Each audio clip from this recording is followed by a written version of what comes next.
E falando em vacinação, as escolas estão aderindo à decisão do governo de São Paulo de dispensar o uso das máscaras em locais fechados. A medida vale também para crianças que ainda não têm um esquema de vacina completo. Para falar sobre o assunto, entender um pouco melhor essa situação toda, a gente conversa agora, gentilmente nos atende o pediatra Dr. Paulo Teles. Doutor, bem-vindo, obrigada pelo seu tempo aqui conosco, hein? Eu que agradeço o convite para a gente falar desse tema tão importante que está cheio de mãe preocupada em com ou sem máscara, vai para a escola, né? Libera ou não libera essa máscara dentro das salas? Pois é, vamos começar então ajudando elas mesmo. O que o senhor diria para as mães? Quais são os perigos nas escolas? Quais os perigos de estar ou não vacinado e da utilização ou não da máscara nesse ambiente? Na verdade, eu vi com um pouco de preocupação essa medida. Eu acho que a minha impressão é de que, do ponto de vista técnico, a gente tinha que ter um pouco mais de cautela em relação a liberar imediatamente as escolas. Eu sou um dos maiores defensores desde o início da pandemia para que as escolas ficassem abertas. A gente sabe os prejuízos que foram, acho que vão ser incalculáveis e muitos deles irreversíveis em relação à população infantil. Mas a gente tem que ter bastante atenção, porque quando você vai fazendo a flexibilização, deixar de usar máscara em lugar aberto, eu acho que foi perfeito, mas em lugar fechado, a gente precisa de alguns itens. O primeiro deles é a redução da taxa de transmissão, e a gente tem visto isso, perfeito. No entanto, a gente precisa de uma taxa de vacinação elevada para que a gente consiga não usar máscara em ambiente fechado. E também um controle, né, do ponto de vista de exames, para a gente saber como está sendo essa transmissão e se você está tendo ou não aumento de número de casos. Isso a gente não vai ter. Então, a minha preocupação é porque a taxa de vacinação infantil no país está muito devagar, graças, né, a algumas informações encontradas que foram feitas pelo governo federal. Então, acho importante que a gente incentive a vacinação, que a gente melhore a vacinação infantil, para que a gente tenha segurança em tirar as máscaras dentro das escolas. Ô, doutor, a gente deu informação que a Anvisa pediu mais detalhes para o Butantan sobre a aplicação da Coronavac no público de 3 a 5 anos. Eu pergunto, as estratégias devem ser diferentes de liberação de máscara para quem está, claro, vacinado e para quem não está ainda? Como é que é possível fazer essa análise em relação a isso? Acho, sem dúvida, sim, para você fazer a liberação das máscaras, acho que um dos itens, como eu coloquei, é você estar com uma elevada taxa de vacinação da população. Isso foi feito em todos os outros países do mundo.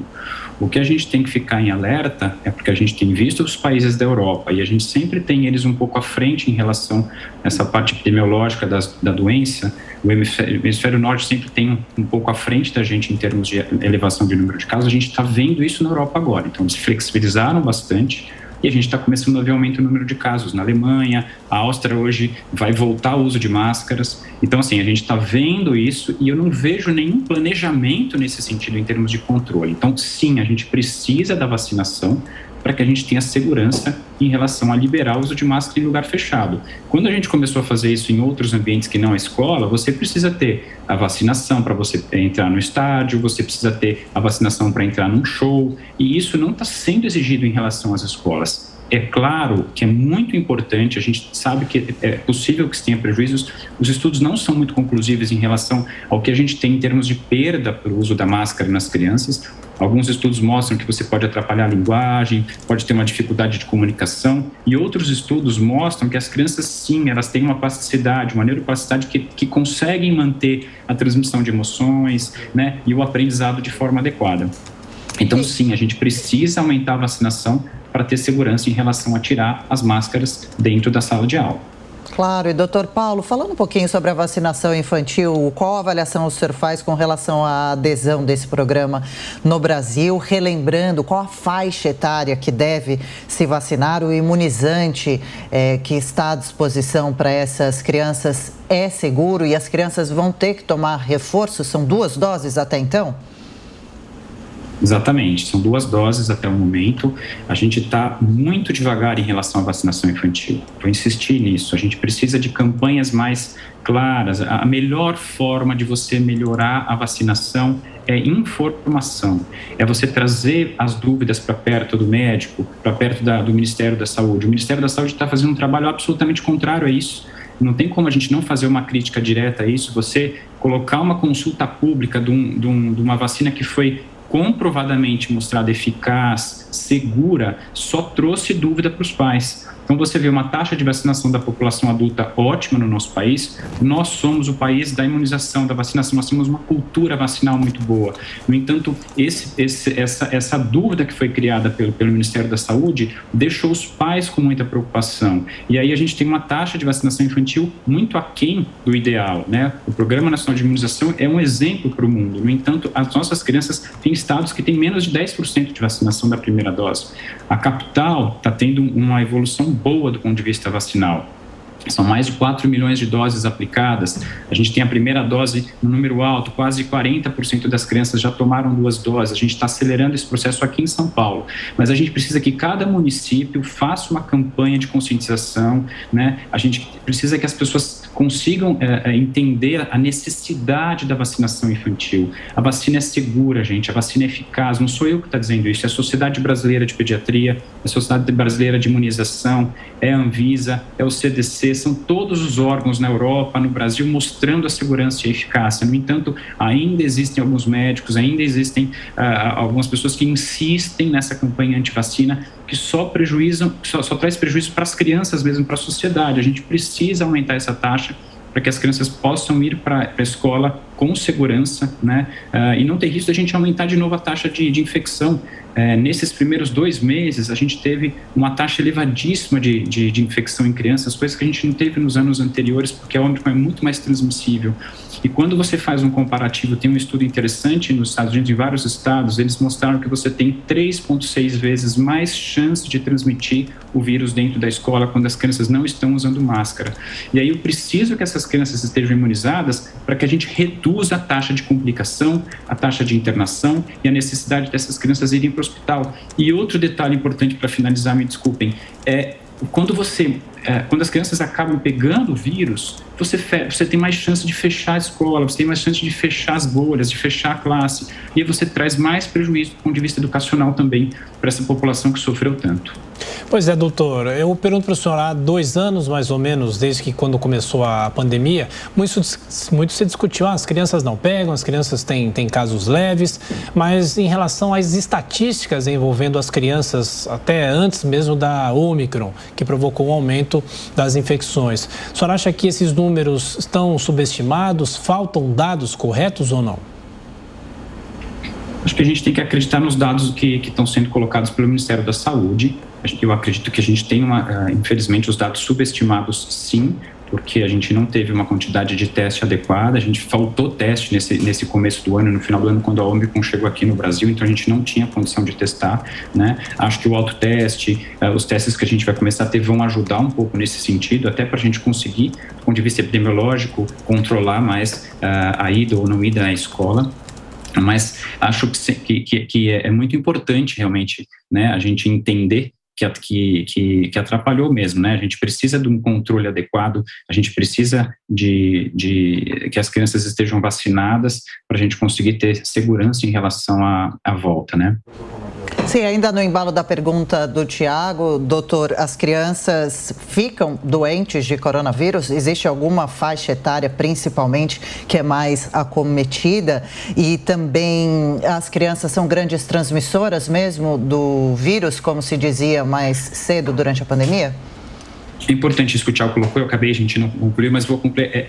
Quando iniciou a pandemia, a gente tinha dados da cepa inicial em que as crianças realmente transmitiam menos, se infectavam menos, né, e complicavam muito pouco. O que a gente viu com a Ômicron, na verdade, ela não é mais grave para as crianças, mas a gente tem uma cepa muito mais, uma variante muito mais transmissível. Então, o que acontece? As crianças realmente têm uma taxa de infecção menor do que nos adultos. No entanto, quando você tem um número muito alto de crianças infectadas, proporcionalmente você aumenta a chance de complicação. Então, o que a gente tem visto agora com essa nova variante é que, infelizmente, essa transmissão nas crianças também acontece. No início, a gente via dificilmente a criança levava o vírus para dentro de casa e transmitia para a família. Na Ômicron, infelizmente, a gente começou a ver isso. A criança se infectando no parquinho, na escola, trazendo o vírus para dentro de casa e fazendo a transmissão para as outras pessoas da família. Então, mudou essa taxa. Agora, insisto, não mudou a gravidade da doença. As crianças continuam complicando menos. mas é importante colocar que elas complicam menos, mas em termos numéricos, o nosso país tem dados muito alarmantes quanto à mortalidade relacionada à Covid, quando a gente fala de criança. Então, as pessoas têm uma falsa ilusão de que a Covid é leve em criança. Quando a gente compara com doenças imunopreveníveis, a Covid foi uma das doenças que mais matou o ano passado.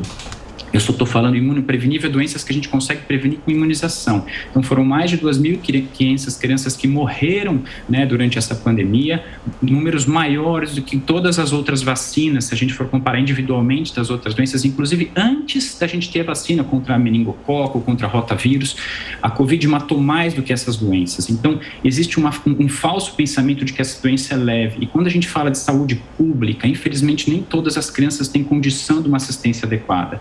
A melhor forma da gente salvar vidas, a melhor forma da gente evitar a complicação, sequela, Covid longa, é a vacinação. E essa cepa, infelizmente, não tem poupado as crianças como no início da pandemia.